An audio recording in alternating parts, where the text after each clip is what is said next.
Hello again, everybody. Zack Attack is here with my WWE Raw review for this Monday, November 19th of 2018 from the Staples Center in Los Angeles. The 4-day-long spree of shows in LA for WWE continues following Saturday, Sunday, and SmackDown ends it all on Tuesday. Now, I'll say this. Some people say Survivor Series was the worst pay-per-view of the year. I wouldn't go that far by saying that. I didn't say a lot because I was at XICW last night, independent wrestling show with GQ Gavin Cream, great independent wrestler out of Michigan. Great wrestler, great guy. Man Fulton, Sawyer Fulton, formerly of Sandy, was at the show.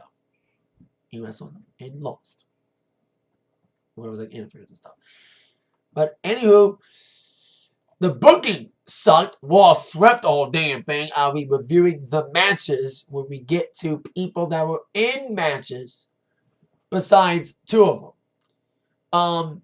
Lesnar D-Bry, I didn't expect that match to be as good as it was. The first half, everyone, including myself, was like, fuck. And this, we don't want to. Once again, another shitty-ass Lesnar main event. Prove why we don't want him as champion. And prove why we don't need him in the main event scene. But the match got better when D-Bry took him to D-Kick City. So it was a better second half. And then a Cruiserweight title match, thank God for fucking once. It wasn't on the pre-show. And it was a good match. But even with that, TakeOver was better. But no, TakeOver was better. I'm sorry. War Games, amazing. Velveteen Dream and Ciampa was great. Dream should have won, but I knew Ciampa was going to retain. Gargano in Black, amazing match. Very physical, good story. Shayna and Kyrie's wasn't bad. A lot of interference from the 4 horsewomen, Jessica Duke and Karina. Amy had a little help for Kyrie with Dakota Kai and Io Shirai showing up. What a beautiful moonsault. But going up on that, ain't enough to survive that Survivor Series 2019 in Chicago next year. War tonight, coming off the Survivor Series at a clean sweep. They kind of treated the show like they treat SmackDown. With no effort whatsoever. The action tonight. Yeah. The stories, especially one reoccurring segment that would peak at the main event segment of the night. Great stuff. As we build towards TLC now. Basically, won the world of TLC. They had a rap last night. They're like, tables, ladders, chairs. Oh my! Everyone's got to do oh my now. Well, they say we'll have a clean sweep if you don't count the pre-show. SmackDown won the pre-show match, the tag team match, which I heard they didn't count it because Raw was supposed to win that too. You gotta tell me that Revival, B-Team, and all of them guys was gonna beat Usos and New Day and other tag teams from SmackDown? Really? At least Revival the last team.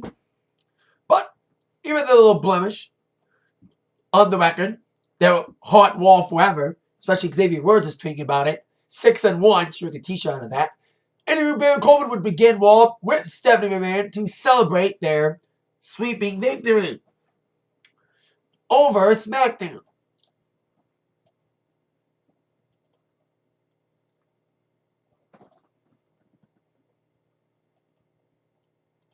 So, as they were bragging, and Corbin's like, hey, Stephanie, you told me I could be permanent general manager if you give me that job if I won last night. If Raw swept, you're going to keep your word?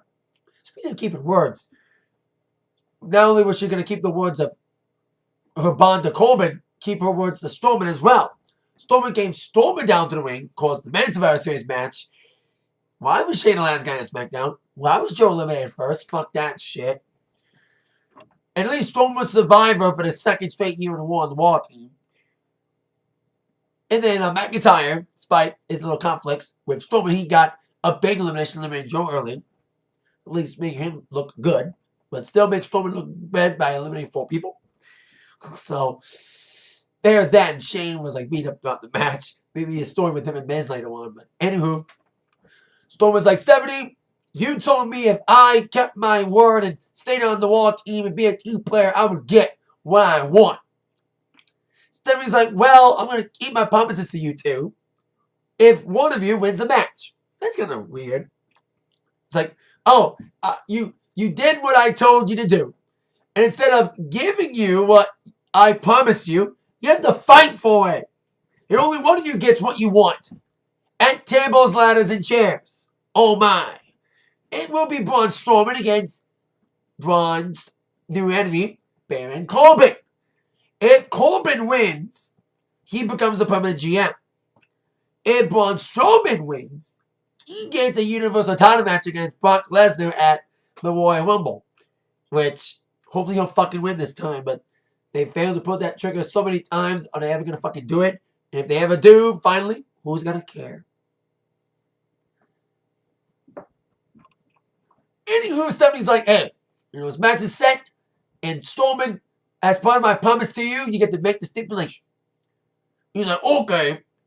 I was like, okay, make it a tables match, a ladders match, or a chairs match. Because we didn't have an individual tables, ladder, or chair match last year. We just had one TLC match. That's it. And this is a one-branded show. Now it's multi-branded this year. So Strowman's like, okay, I want the stipulation to be a full-on TLC match. So you're telling me that this match, Braun Strowman against Baron Corbin, is going to be a TLC match, yet Dean Ambrose against Seth Rollins won't be a TLC match? There's only one word to describe this. Injustice. And I'm going to spell it out for you. BULLSHIT. Bullshit! Bullshit! 70s, not DLC. It better be a goddamn ladder match, damn it. They need a stipulation. Especially with the story they told tonight. With the great segment which I'll get to in a minute. But Strowman and Corbin should not be TLC. What the fuck are they going to grab? There's nothing to grab. There's no contract. There's no belt. But going to be pinfall or submission just like last year's TLC main event, which got fucked up in by the way. Speaking of TLC, I think WWE should do this. Make sure everyone's under medication. So the mumps won't take over and fuck up the card again like last year. We don't know what happened last year when the mumps took over. When Finn Balor had to face AJ. Because Wyatt got sick. Where the hell has he been? And then Roman squashed on Shield reunion by getting sick. And Kurt Angle got in. So hope everyone stays healthy. So, anyway, Stephanie's like, well, let's celebrate by putting Braun in a match. Corbin's like, yeah, let's put Braun in a handicap match tonight against Bobby Lashley and Drew McIntyre. The two other guys who were survivors with Braun. Stephanie's like, is she face or something? She's like, I'm going to make it even. Let's do a 6-man. It's going to be Braun with Elias, who I'm stunned wasn't even in the show at all in a segment last night at Survivor Series. And guy who was eliminated first, or one of the first eliminations from Team Raw, Finn Balor. And I said elimination. Because during the break, since Corbin's still acting GM, hoping to be permanent after TLC, he made his match an elimination style 6-man tag. And this match was the entire first hour. Now, I don't mind Raw matches going an hour. You know, we saw a gauntlet go like almost 2 hours last year, or this past February. But here's the thing, though. We don't mind Raw matches for an hour if they're good. And this 6-man, on paper, should have been good. But it wasn't. It kind of dragged a bit. Bet you everyone flipped over to the LA Rams Chiefs game. Because that game was exciting. Anywho. And I read on social media they didn't get Raw script approved till an hour before air. And it fucking showed for the most part. Balor's fight some great efforts. Flying around a little bit. He got taken down by Bobby Lashley. Eliminated early. But Elias got a chance to shine in this match. Until Elias got eliminated. So it came down to 3-on-1. Strowman against Corbin, McIntyre, and Lashley. And finally, Corbin, after being chased after by Strowman a few weeks ago, he finally got a piece of those hands of Strowman, got a beat down, and just before he was going to get a big power slam from Strowman, got nailed with a steel chair by Drew McIntyre. Drew effectively eliminated himself, but then the beatdown was on. They took down Strowman, cut his arm up, made his bleed a little bit, beat down the floor, ended up with his arm being trapped between the steel steps, and Corbin nailing that arm with the top steel steps, smashing it. So the match was thrown out. Nobody won. The fans didn't win, and no one won this match. 6-man tag supposed to be a fun match, but it's kind of a beatdown match. Cole's match to make Strowman get over. You know, they want to push McIntyre as a top heel. They want to push Elias as a top new babyface. But you still got to push Strowman. Despite the fact you pushed him so hard, you haven't pushed that fucking button like I've been saying. Haven't pushed that lever, pulled that trigger on him getting a title around his waist. Every opportunity they've had to put Strowman the title on him, they failed every time. They failed at Crown Jewel, the biggest one of all. And now, they're going to have him fight at Royal Rumble before if he beats Corbin at TLC. And hopefully he'll fucking win this time. Not get buried by Lesnar again. So there you go. And before I get to any more things, yes, I mentioned Big Cass. So I got to mention Enzo Amore. The big story of Survivor Series, besides Shaw and Ronda, which I'll get to that when we get to Ronda Rousey segment later on, was Enzo Amore showing up. Because I remember hearing crowd noises during the AOP The Bar match. And I was like, beach balls again? I was like, God damn it, beach ball mania. But then I went later on. Enzo Amore snuck in the arena in a disguise. And he took a shut up. He did his whole how you doing thing. You know, got his stuff still. He got thrown out. Is now banned for all WWE events. So, bada boom. Weirdest guy kicked out of the room. How's he doing? Now on to the best thing of all. The Seth Rollins, Dean Ambrose story. I'm surprised Dean Ambrose didn't come out during Seth Rollins' match against Shinsuke Nakamura at Survivor Series, which was a good match. It was a decent match. I love the ending. With Rollins coming from the Kinshasa right to the curb stomp. So there was some good stuff in there. It was probably one of Nakamura's best matches on the main roster. Could have been better? Yes. But was it good for what it was? With no hype at all? Yes. Yes, and yes. But Rollins now got Dean to think about. They will face off at TLC. Hopefully it's a ladder match, not a doing TLC match for Corbin and Strowman for reasons. And Rollins like, man, I'm happy about last night. About beating Nakamura. I've not been too thrilled about Ambrose, especially burning that Shield. I love that segment last week with him, the Shield in the parking lot. And all that. And he wants Rollins running Ambrose tonight. But then Ambrose came on the screen and delivered another chilling promo saying that, you know, you want me out there and run around like a lunatic? Guess what? Time has changed. You think it was all good with us on and off camera? Guess what? It wasn't good on camera and off camera. Everything we did is now coming back to us. What goes around comes around. What we deserve, what we have now is what we deserve. Of course, the line that I knew was going to toughen some feathers. Woman got what he deserves. Woman got his one up, and he has to answer the man upstairs. Wow. I know it's going to ruffle some feathers, and I know a lot of people be taking offense by Dean Ambrose making fun of woman's health situation with him pulling out of the company because of his leukemia diagnosis coming back. But, hey, it's heat.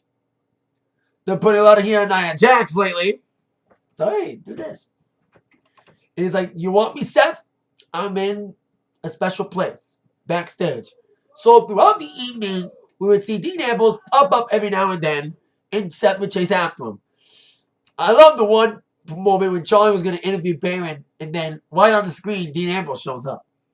Seth chased after him again, ended up in the boiler room. But he got in the boiler room, Dean wasn't there. All he saw in the back of the door was burn it down. The mind games of Dean Ambrose. This is the only good thing of Raw tonight was this Dean Ambrose Seth Rollins story, which we would see if it would end up being capitalized by the main event. Of course, Seth would leave, or so we thought. But if we get to the ending of the Dean Ambrose Seth Rollins saga for this evening, we got our next match. Sasha Banks and Bayley. 2 replacements, guys. The Raw Women's the Survivor Series card got flipped upside down after Monday. What the fuck happened? I love the invasion of Becky in SmackDown Women, but it came at a cost.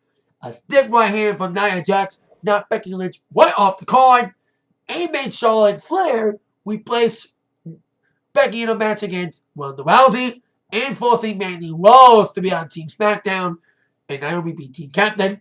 But then Raw made some changes with Ruby and Natalya arguing about the Jim Neidhart glasses that Ruby Wyatt broke, got kicked off the team, replaced by Sasha and Bayley, who fought for that 5th spot before being beat down by the women that were on the team already.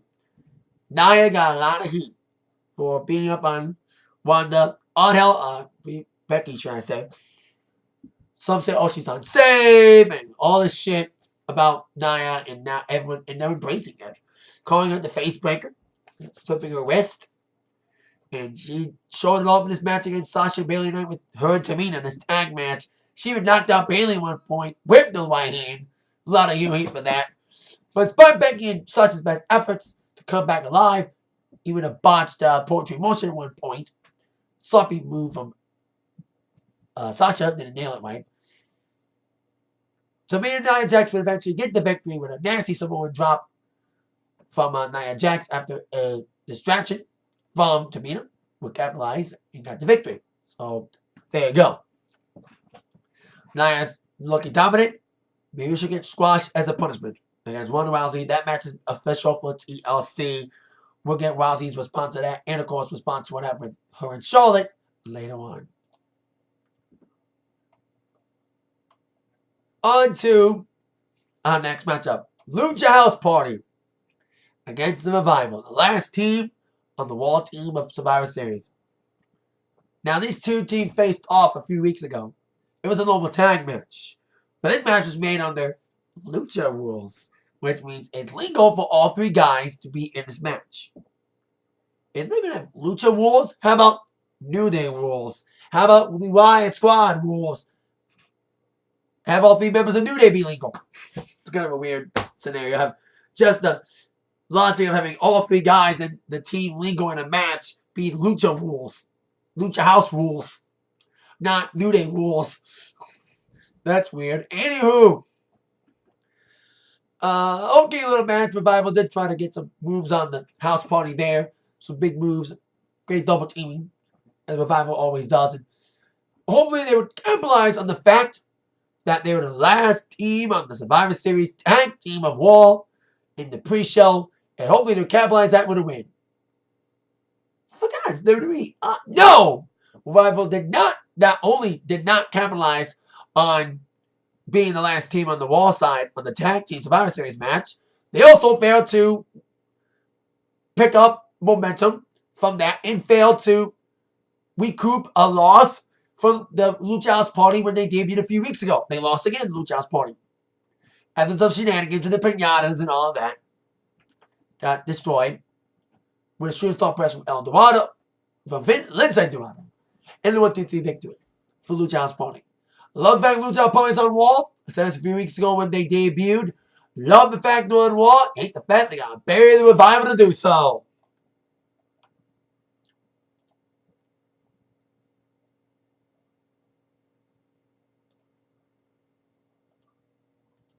Now on to our next scenario. Which I'm not mistaken. Yeah, it's the Raw Women's Champion. Ronda Rousey. Charlotte and Rousey was probably one of the best matches of the night of Survivor Series. Last minute match after Nia Jax's punch knocked out Becky out of the match. I love the Twitter war with her, Nia, Twitter war with Ronda, and now Twitter war with Chris Jericho now. Saying that Fozzie's new album gave her a concussion. Anywho, the match was great. Wow. It was probably Rousey's best match I've seen. She looked really good against Charlotte. She held on against Charlotte for a match that many people expected to be in the main event at WrestleMania 35. Maybe they still have it because the ending, Charlotte got DQ'd by nailing Ronda with a kendo stick and turning heel in the process. and getting cheered by everybody and kind of taking the heat off of backing out, copying back in. With the vengeful sign with the candlesticks, a natural selection on the steel chair, and putting one this neck against the chair and stomping on it. I love that ending. They got booed for it, and one got pissed off about it later. You got a little bit of a pep talk from Shayna Baszler, the NXT Women's Champion. But crowd kind of booed Rousey tonight.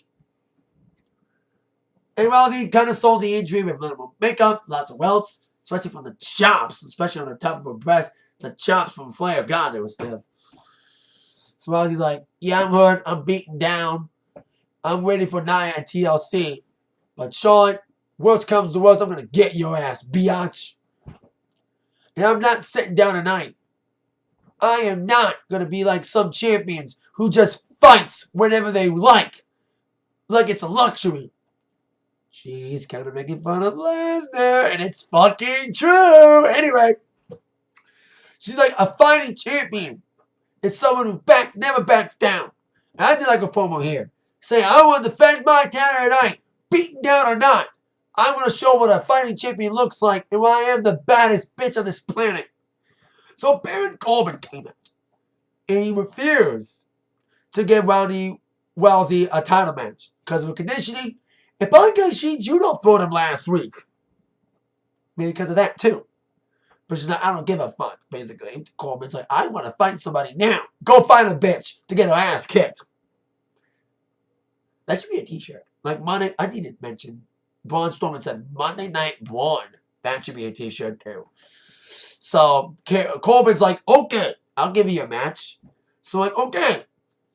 Last couple years after the Survivor Series, or after the big 4 pay-per-views, we've had NXT call-ups. So like, okay, maybe we can get an NXT call-up to challenge Ronda Rousey. Who ended up taking the challenge? Mickie James.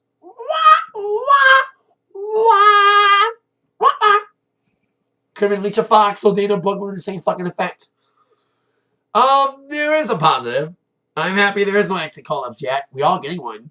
Eventually, Lars Sullivan's getting called up. I think it's too soon for him. I like Lars' work in the company, NXT. He's a big good, a talented good. He's got potential, but it could almost get like the Apollo Crews treatment, pushed to the main roster too soon and lost in the motherfucking shuffle. Because where the hell is Apollo Crews? So much for that little push he had a few weeks back. Anywho. So we had Rousey against Mickie. Short but sweet. Mickie got beat down. Judo throw, on ball, victory for Rousey. No need to talk about this match. So there you go. Could have been a great moment.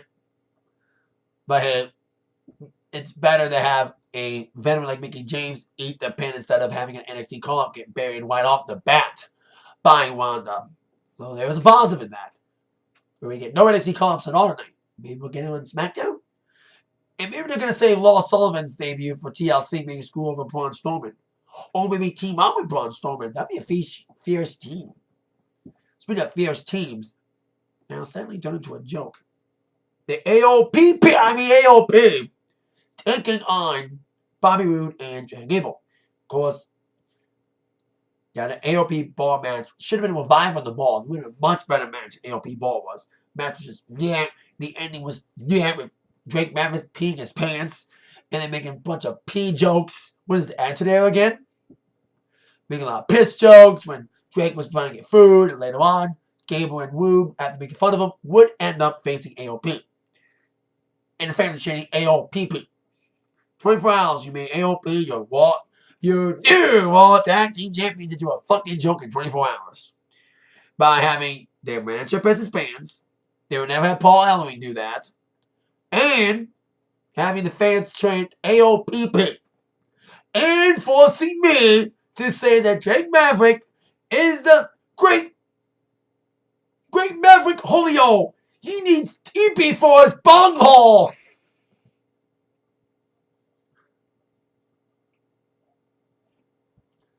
Anywho, despite that little PP chant from the fans, AOP did try to beat up on Gable and Roode for a while. There's some nasty moves there, but then Wood able to come back in trying to do the double team finisher to be blocked off by Income pushing Wood out of the ring. But then, surprisingly, Gable would dive off the top with a sunset flip and get the surprise victory in this non-title match, mind you. So we at least have Gable and Wood getting an opportunity at the title match after beating up the champions. So another thing to make the AOP a joke in 24 hours. Manager pees his pants. AOPP chance because of it. And they lose against Gable and Wood. The team captains of Team Raw, the only team that technically lost last night in the so-called sweep of SmackDown at Survivor Series last night. Pre-show don't count, huh? Glad 205 Live wasn't on it. Anywho, on with our next scenario, our main event match before the main event segment. It'll be Natalya taking on Ruby Riott, stemming from the tension they've had after Ruby whipped the glasses of Jim Neidhart. That was a good match for what it was. You know, Ruby came in with some big moves, big kicks, and a little bit of stretching from the Riott squad, especially near towards the end when Natalya did lock in the sharpshooter at one point, but Ruby was pulled out of the ring by her fellow Riott squad members. But then Natalya would kick off Logan and Morgan, kick them off. Ruby was trying to capitalize with a roll-up, but then Natalie would counter with her own and 1-2-3 victory for Natalya. Wow, Ruby loses a lot, doesn't she? I love Ruby Riott. I love the Riott squad. They're great workers, great heels, but you don't build up heels, great dominant heels, by having them fucking lose all the time. Hope that doesn't happen to AOP as well. I just mentioned about how they may be turning Jeff into a joke with their manager peeing his pants, and I'm going through all that. So I love Ruby. She's a great performer, but she needs some fucking wins. Maybe she's going to lose and win the Rumble. But Becky's going to win. Becky's going to win the Rumble. It's going to be Becky Rousey at Mania instead of Becky Wanda. Or Wanda Charlotte, should I say. Unless they have it anyway. Because of the ending of that TLC that match at Survivor Series. Now let's get on down to the main event segment. So Seth apparently left, like I said. He was sick of playing the games of Ambrose, making him play cat and mouse all night, trying to get after him, refusing the show. Seth's like, hey, Dean wants to win the TLC? Okay. He doesn't want any tonight? Okay. I'm out of here. But then Dean was still in the arena. And he walked to the ringside area. He made fun of the fans, saying they stink. He did a backstage promo like that with a big white bandana. I like this promo in the ring saying that you people, a bunch of LA garbage, running down the fans, running down Rollins, and they was doing this promo. All of a sudden, he looked up at the screen. Seth, who we thought left, didn't really. He went straight from the parking garage, straight to the ring, got into Ambrose's face, and the brawl was on, and fans popped for it. That's a good story. Making Dean make Seth chase him all night to no success, and then finally getting his one-uppers at the end. And Seth and Dean just brawled all over the arena. Seth did a couple dives to Dean on the outside. They brawled in the crowd for a bit. But as they brought back to the ring, Seth did a big super kick, was setting up the curb stomp, but Dean would then counter it with a low blow. Man, he was doing low blows lately, especially D-Bryan, to Lesnar and AJ, and won the WWE Championship. Holy shit, that's another change. That stunned the hell out of me. So, after that, low blow city, Dean would deliver not one, but two dirty deeds to lay out Rollins as we end Raw with Ambrose standing tall. Great way to end Raw on his so-so Raw. The answer was, it's another pay-per-view. What do you expect? But the stories were there. Couple matches made for TLC, including one match that doesn't need a fucking TLC step. It needs a table step, a ladder step, or a chair step. TLC step should go to Rollins and Ambrose. But I hope they get a ladder match out of it. If they decide to have individual table, ladder, and a chairs match, unlike last year. Because they always had the TLC match, and then a separate tables match, a chairs match, and the tables match. A ladder match. They didn't do that last year. So, there you go. So that is it for my Raw review. Thank you so much for watching. With that in mind, you've been attacked by the review from Zach. And, oh yeah, James Ellsworth's a fucking perv. An alleged perv. Sending dick pics to 16-year-olds. Wow, that's low. That's all I gotta say about that. Thank you so much. See you next time. Thank you for watching. Bye-bye.